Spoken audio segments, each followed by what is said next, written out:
Hello everyone, welcome back to my channel. My name is Lara, or Lara Likes Mascara, and today I am going to be discussing my goals for the upcoming year, as well as my goals for 2022 and how well I stuck to them or fulfilled them.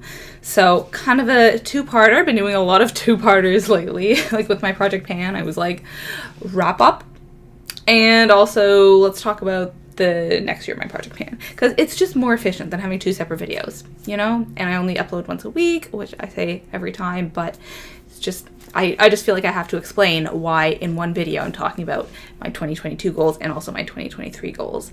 But let's get into it and let's talk about how my year went in 2022, at least in regards to makeup.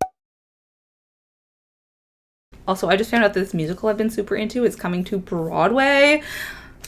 Have you heard of Parade?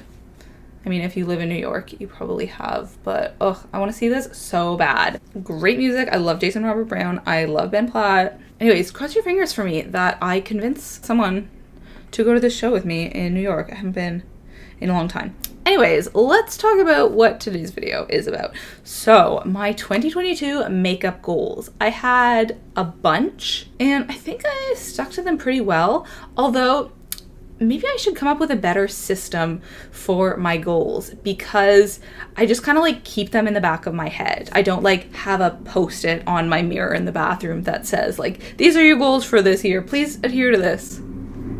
What is going on? It's like a helicopter above. I keep hearing weird sounds. Instead, I just kind of like keep them in my mind, which sometimes it works. Sometimes I stick to them, but other times I'm like, did not remember that that was a goal. But I did pretty well this time around, I think. So my first goal was to be on a no-buy for 6 months. And I was and I wasn't. I think I got sort of more clear on what my relationship to purchasing makeup is this year, so that was helpful. What I wanted to do was, like, up until the end of June, be on a no-buy, and then after that I could buy makeup if I wanted. But the thing is, I get a lot of makeup secondhand these days. Just this past year, I got some makeup from Buns, I got some makeup from my friend Shauna here on YouTube, I got some makeup from Jay from Plans with Jay, who was also on YouTube, and then a couple items I bought / got as gifts. So some of those things were purchased, but not within the first 6 months, so technically I stuck to the no-buy. But the issue is that terminology doesn't really encompass the way that I bring makeup into my collection. No buy just means no purchase, but it doesn't explicitly mean no bringing anything in. And there's definitely a difference between those two things, but I think in the future when I say that I am on a no buy or low buy, I need to be clear with myself and with you about if I mean no buy as in no purchasing, or no buy as in nothing comes into my collection, not accepting anything, no PR, none of that. But, you know, technically, to the letter of the word, I did not buy anything for the first 6 months. I did, however, bring new makeup things in for the first 6 months. So do with that what you will. But I don't regret it. I am happy with the vast majority of the makeup products that I brought into my collection. And if you're curious about that, I actually did a whole video talking about the new makeup I brought in and ranking it, saying if I regretted it or not. So you can watch that video. And interestingly, there was a couple of specific items that I discussed wanting to obtain in 2022. I was like, after those 6 months, I do want to be on a low buy, but there's a couple of items in particular I want. And I was talking about the brand Clionadh, which is a Toronto-based brand that produces mostly eyeshadows, like really nice shimmers and multi-chromes that I've actually mostly heard talked about by people in Europe, I think, but it does look beautiful, and I was interested in filling a couple of gaps in my collection. Specifically, I was talking about wanting a green shade, purple, some reds and yellows. But what ended up happening was whenever I looked up Clionadh to see if there was like sales or like what the shipping cost was or whatever, I was just like not really happy about the situation. Let me show you what I mean if I can find the picture. Sorry, this is like a mini rant, but I feel like most people here like rants about makeup, so just bear with me. So it's a pretty expensive brand, you know, it's an indie brand, makes sense, but they do have a couple of sales throughout the year. So I had gone in being like, okay, I know there's going to be this holiday sale, and this was December 2nd, so maybe they had a better sale at a different time of the year, but I kind of thought, you know, December they would have big sales, and they did have a sale, but it was only minus $1.49, like it only removed $1.49, so not a very good sale. And I only really wanted one eyeshadow. They were pretty expensive, so I was thinking about getting two, but because they're each $25, I was like, no, I'll just get one. At this point, I hadn't decided if I was actually going to buy it. I just kind of wanted to see what the prices were and shipping and everything. So I add that to my cart, and because it's minus $1.49, it comes out to $23.50 for one eyeshadow, remember? And then it adds automatically root package protection for $132. I'm in Toronto, so I didn't really need that, but I couldn't opt in or opt out. And then the shipping cost was $15.02, and the estimated taxes were $5.01. Also, the tax should not have been $5 based on like the tax rate in Ontario, unless they were charging me tax on top of shipping, which is not how it works. Like the tax is just for the product. So I don't know what was going on there either. But anyways. So the grand total for one single eyeshadow with a sale was $44.85 for one eyeshadow. Now, I don't know about you, but to me that is a lot to spend on an eyeshadow. And I could actually understand it more if you were living somewhere else in Europe. Shipping was $15. Okay, that's like, you know, pretty average. I've ordered from the UK before. You can expect to pay between $10 and $20 for shipping. And maybe if you want to get like 5 to 10 eyeshadows, then it's worth that cost of the shipping. But for me, $44.85 for one single eyeshadow, and having to pay half of that in shipping just seemed ludicrous. Now, I looked up the address of, you know, wherever it's registered to, like on the website, and it is not very far. If you're in Toronto, you know, the Science Center, it's kind of close to the Science Center. So, you know, like not downtown, but still within Toronto. And other places, when I've like ordered from them online, there is always a pickup in person option, or at least like a local delivery option, like a bicycle messenger, you know, for like $5 or something. This was $15 for shipping, and I couldn't change that. There was no other option. And that just really rubbed me the wrong way, I think. Just like the pricing and the fact that like a local Toronto brand, like what's the point of it being a local Toronto brand if I can't pick it up in person, if there's no other option for shipping? Like when I order from the US, I don't even have to pay $15 in shipping. And I'm paying $15 in shipping for a car to drive 20 minutes to get to me. Yeah, I'm just not willing to spend that. And I don't mean this to like disparage Clionadh, because I'm sure to a certain extent it's not even in their control, and you know, the fact that I can get shipping for cheaper than that going to the US is probably a mark of like a much larger company. Clionadh is an indie company, and I'm sure, you know, they probably don't have that many employees, and so they can't get shipping deals like that. But all I'm saying is I personally won't be buying those products because I can't justify spending $45 for a single eyeshadow. I could get an Natasha Denoni mini for quite a bit less than that. And I know that it would be cheaper if I bought like a bunch of stuff, then the cost of shipping would be, you know, more dispersed. I could make it more worthwhile. But I don't like the idea of like being incentivized to buy more. You know what I mean? Like if I want one thing, I want to be able to get that one thing and not feel like I should be buying 10 things to make it worth it, which is just more of an issue of the cosmetics industry at large. I know it all operates that way. Like, I want to be able to stick to my low buy, but also support indie brands, you know? Like, there's got to be something in between paying $45 for one single eyeshadow and buying 20 eyeshadows in order to justify the cost of the shipping. I don't know.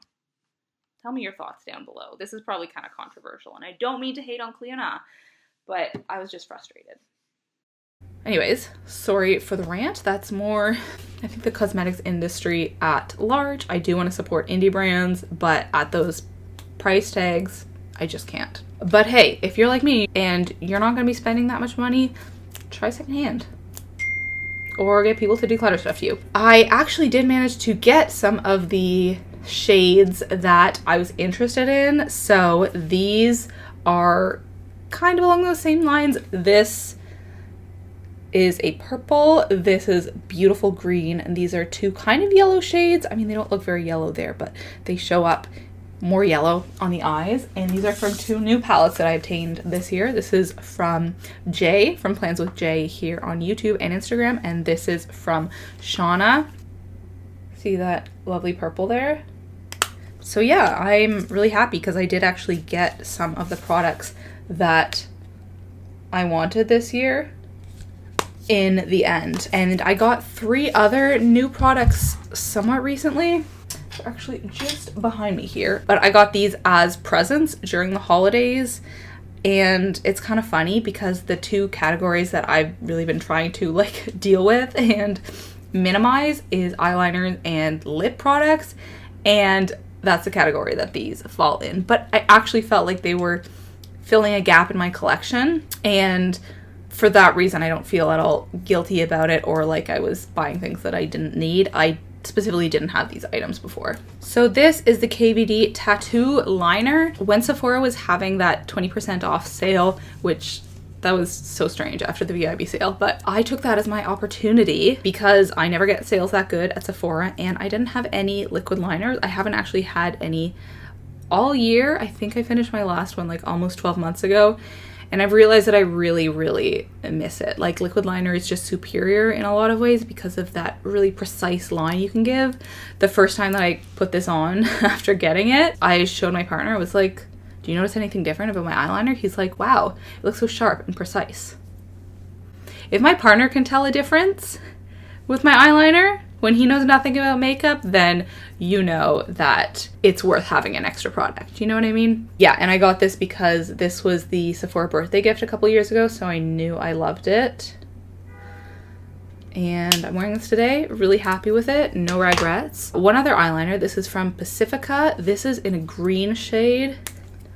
Let me swatch that for you. I actually would not have thought of this myself, but my mom was getting me some presents, and I had specifically asked for some Pacifica like moisturizers and face washes, and she was like, oh, they've got a sale on right now. Is there anything else you want? And I was like, well, I've never tried any of their makeup items, so I actually don't know. And she got this green liner for me, and I really like it. I do find that I have to wear a black liquid liner sort of underneath and then put this one above it, just because of the way I don't love the way it makes my eyes look when I don't have that black liner underneath. But I'm really happy to have this color in my collection because it is super unique. I have no other color liners like this. I think I have like a dark purple and a dark turquoise, but nothing like this. So I've been really enjoying that.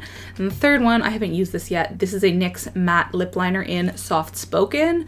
I've got a ton of NYX lip liners, I think like 5 or 6. It's my favorite formula, and because I'm about to finish another neutral lip liner, and neutral is like what I wear the most on my lips these days, I thought like a nice brown color would be good. And Kelly Gooch was talking about one called Nutmeg, which they didn't have, but I actually have the Soft Spoken liquid lipstick, and that is like my favorite.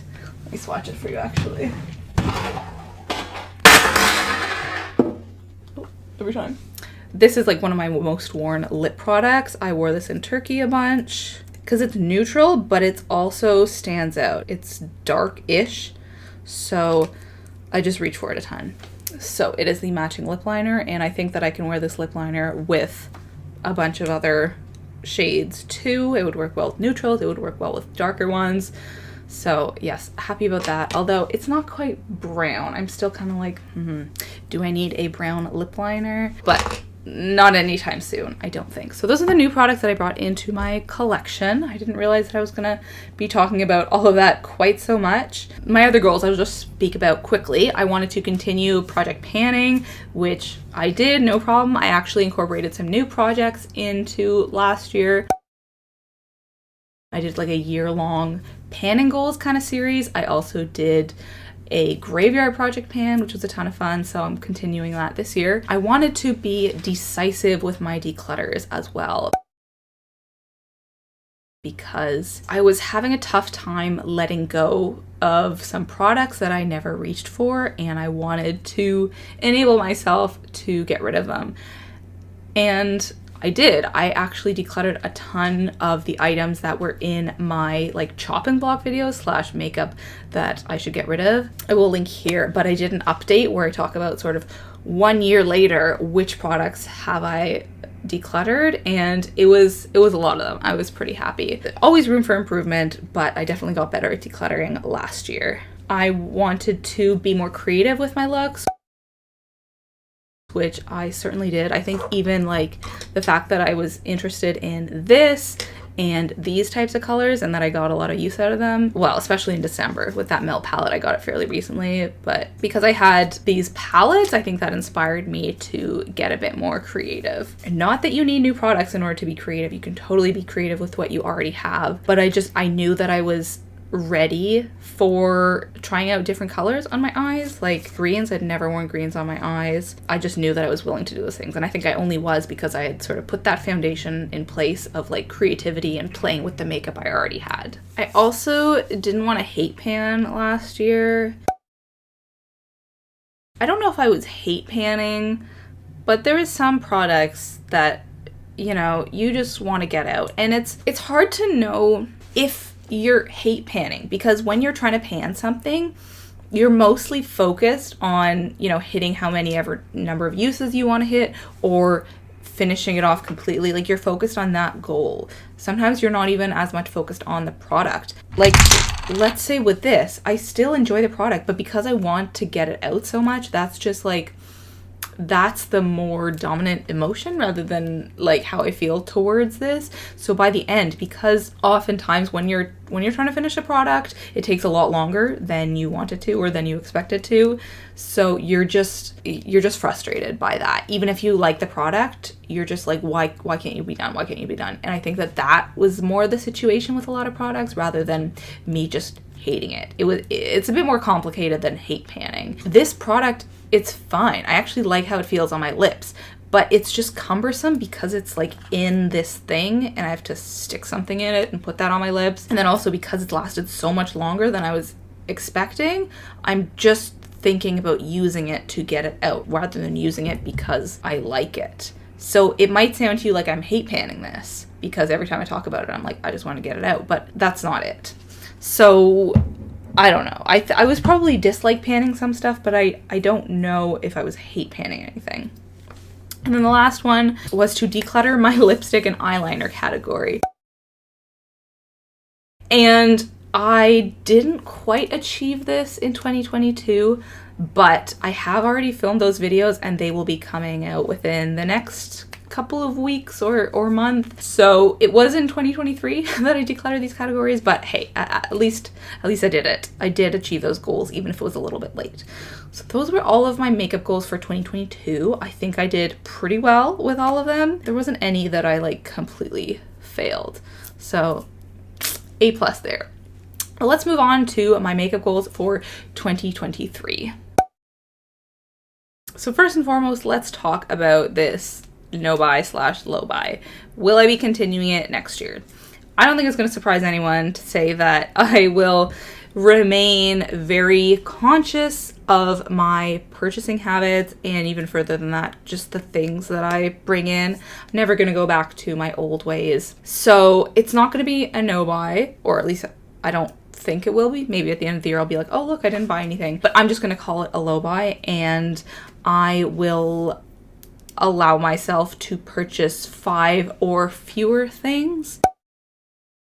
I already know some things that I want or need. I only have 2 foundations left, and they're both, you know, somewhat close to being done by probably April. I think they'll both be done. So I will need to bring in something new. Same with concealers.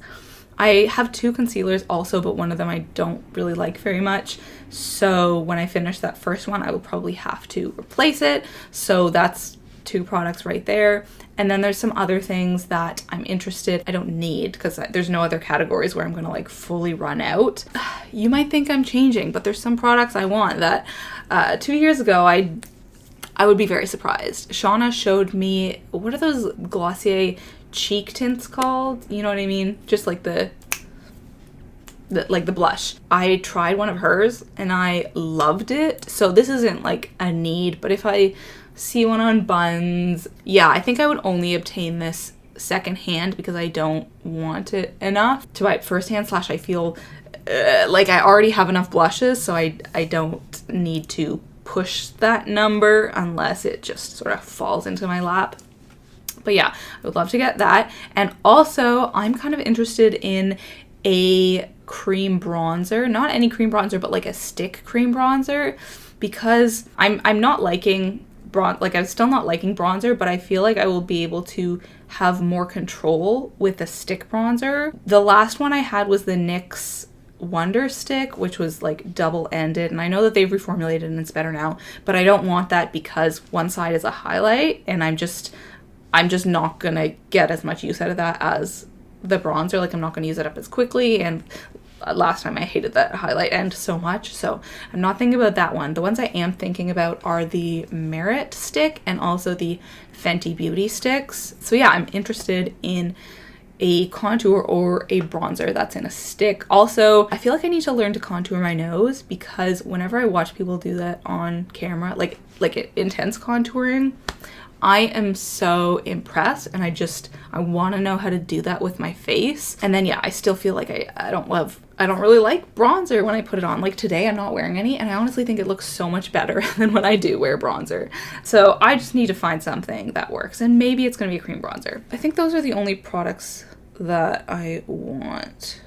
So yeah, 5 products or fewer to purchase this year. I'm not as strict with things that I bring in. You know, if someone declutters something to me, that number just has to be smaller than the number of products that I pan this year. If I'm only panning like 10 products and someone is decluttering to be like their whole makeup collection, like 20 products or something, not good. I need to keep, even though I'm not purchasing those things, I need to keep that number down just for the sake of my own collection and its size. I'm still wanting to curate things, of course. And then also with purchasing, just this rule that I always have, no impulse purchasing. Even though that number is 5 or fewer, I still can't buy something on a whim. I have to have given everything quite a bit of forethought. I'm having similar goals with clothing as well. For a while now, I've been trying to do the 1 in, 1 out thing for clothing. With makeup, that's a little bit harder because you can't just, I mean, you can declutter things. You can be like, oh, I just brought in a new lipstick, and so I need to declutter a different lipstick, but I'd rather pan items. With clothing, it's easier to have a 1 in, 1 out rule. So not related to makeup, but in case you're curious. I'm not going to put strict numbers on how many things I can bring in total next year, but I think I want to bring in fewer than I did this past year, because I think I brought in like 20-ish products, you know, adding these 3 in. I think it was probably like around 23, which is the same number that I panned.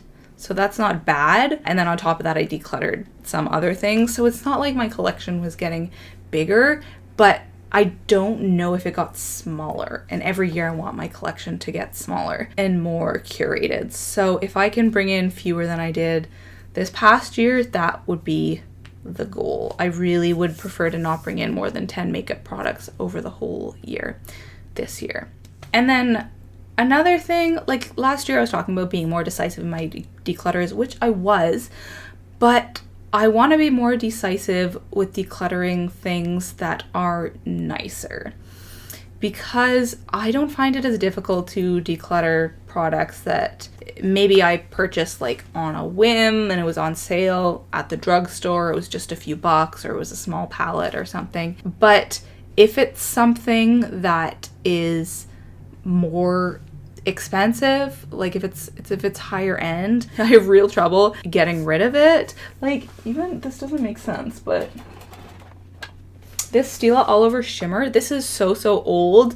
It smells, so I haven't used it in years, but I just think it looks pretty, and so I can't get rid of it for that reason. But it's just sitting there taking up space. Like, I don't need this, but I haven't been able to declutter it. And I have similar products like that. I have this MAC quad that I never reach for. I'm actually wearing it today, and I like it quite a bit. That is the brown shade I have on my eyes and a little bit of shimmer in the inner half. But despite not using it for probably close to a year, I was just like, oh no, I can't declutter that, because it's nice, like it's expensive. So not only do I want to be better with declutters, but I want to be more willing or able to declutter things and also pan things that are more high end. This past year I had this Bite lip product in my plan to pan, and I just barely reached for it because I'm like, oh, it's a nice product, it's expensive, I like it. No, like I should be reaching for and panning products that I like and products that are expensive, because otherwise they're just not going to get used, and what's the point? So yeah, don't be afraid to use expensive products, to declutter expensive products. It's fine. For a long time, my goal was to have a smaller collection, and I think this stems from the fact that for a long time, my goal was not only to have a smaller collection, but also to have like a nicer collection, more curated. I wanted my collection to be more high-end. I wanted to get out the drugstore stuff or the not very nice products, and so those were the things that I would put in my project pan to just get them out. But what was the point of all that if at the end I finish off all those products and then I'm not even willing to use the products that are left? Like, why bother even having these things? So as I've gotten these things out of the way, I need to actually move on to the things that I love, because I'm getting closer and closer to the point where it's only products I love, which is the goal, and that should be a good thing. I would also love to minimize the size of my lip products. I talked about doing a declutter recently, but I also have a lot of lip products that I would like to pan instead of just declutter, because I have a lot of use on them. They're like halfway done, some of the things that will be in my lip project pan, and so I want to actually finish them rather than just decluttering. I think that category is the one that this year I want to make the most changes on. And my last goal is just an overall curation goal. And yes, I've had that in place for years now, but I'm trying to be really intentional about it. It's probably because it's the new year, you know, we always feel like fresh start, starting over. But the past month and a half-ish, I've been on a real kick to curate and declutter like my whole space. We're making some changes to our apartment, which you should be seeing sometime soon. Not like we're not getting renovations or anything, but there's just some, still got those colors there, some changes that we have been wanting to make for a while. And recently I've just been going through absolutely everything and trying to declutter and curate and donate, and I've just been really inspired to do that, and I want that to be reflected in all areas of my like stuff, with my clothing, with my makeup, with my hair care, skincare, etc. Our bathroom, we don't have very much stuff in there. We don't have like a, what is it called? You know, like a bathroom mirror cabinet. And so all of my products are just like displayed on shelves, which would look nice if I didn't have that much stuff, you know, like a nice display of perfumes or whatever, but I have a lot of bathroom stuff, and I would love to get that more curated this year by being just as intentional with all of my stuff as I am with my makeup. So I want to finish off a bunch of hair stuff, skin, bathroom stuff, even stuff like Lush bath bombs. I have so many Lush bath bombs because I feel like I've just been gifted them over the years, and I like never take baths. So it's just little things like that that I want to use up in my bathroom, because I feel like this area is generally pretty curated. Like it's cluttered, not right now, you can't see what it's like usually, but I at least keep it somewhat curated. But my bathroom, makeup and skincare and everything is not super curated. Just an overall curation of my space continues to be the goal for this year, but even more cutthroat than before. Okay, I'm adding one more goal in here because I need it. I don't know if you guys have noticed from like my project pans and whatnot that sometimes I seem a little disorganized or like I'm not tracking things well. I completely forgot about a product that I was supposed to be panning, whatever. This year, I want to track things better. Not just in terms of my project pan, though I do want to, get more on top of that, but also with the products that I'm using up. I want to know how many products I am panning every single month. I even want to know how many product declutters I have per month so that I know in a year how many declutters I'm having. I never even tracked like the full numbers of my collection until recently. So yeah, I want to have more data into my makeup collection.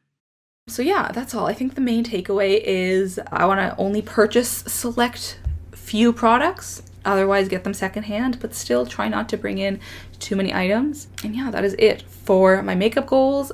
I feel like I'm running out of steam because I've been recording for like 40 minutes now. And it's just going to be a long video. So I'm just very, very, very quickly going to talk about a book that I have been reading lately. So let's get into it. Okay, so I recently reread / listened to an audio Harry Potter and the Order of the Phoenix. It had been so long since I had reread this one. I think it's probably one of the ones that I have reread the fewest times, or it was the least recently that I read it, probably because it's the longest one, so it's just like kind of daunting. I probably haven't read it more than 3 times in total, whereas like the first one I probably read like 10 times just because it's so much smaller. But anyways, loved it. J.K. Rowling, she's over there. We don't like her. And this one is like so visceral to me too. I think because I like the music so much. There was some scenes where like I would be listening to the audiobook and I would get the music from the movie from those scenes stuck in my head. It's so good. Like I know all of the soundtracks off by heart, but this was the first one where I felt the need to like go listen to Possession or Death of Sirius or whatever on Spotify, because I'm like, oh, I need to hear these songs while I'm listening to this. It's so good. So good. Harry Potter will always be like the most important thing to me. And I also realized it just hit me suddenly while I was reading Chamber of Secrets recently. I've been going through and rereading all of the books over the past year or so, and I'm gonna do the same with Twilight and the Ugly series. I'm so excited. All the Harry Potter books are mysteries. Like, not murder mysteries, but like you have to figure out something along the way, and that's why I like them so much. That's why they're so hard to put down.